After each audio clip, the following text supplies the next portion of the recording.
If you were driving around Shelburne in the early 20th century, you might have seen a curious sight as you passed a certain house. There, on the lawn, full of potted geraniums, was an antique fire pumper that had been used by the town for over 100 years. There's a story about this little fire pumper, which is now right here in the museum. Many people, even today, will swear to you that it was a royal gift, a thank you note from none other than King George III to his loyal subjects. The tale goes like this.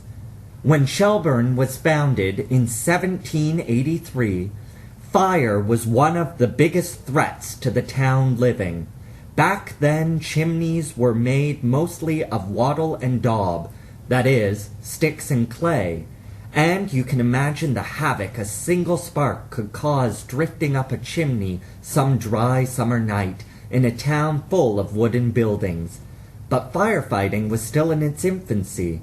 They didn't have any of the pressurized fire hydrants, motorized fire engines, and organized firefighters that we do today.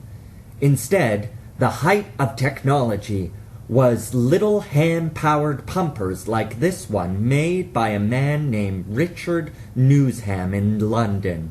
So what better way for the king to thank the men and women who had given up their old lives for his sake than to send them a fire pumper to help preserve their new town and livelihood. This act of royal generosity was lauded in the last century on commemorative souvenir plates and cups which celebrated King George's fire pumper. You can see some of these in the lobby of the museum. It's a nice image, but there's a problem. It's not true. The whole thing came to light in the 1980s when a box of old documents was found in the basement of the Shelburne courthouse.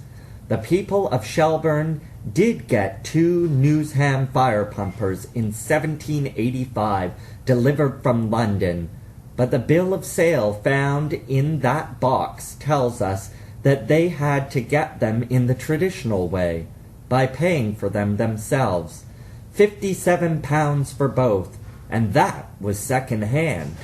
That means that the pumper here dates back to the 1740s, making it one of the oldest in North America.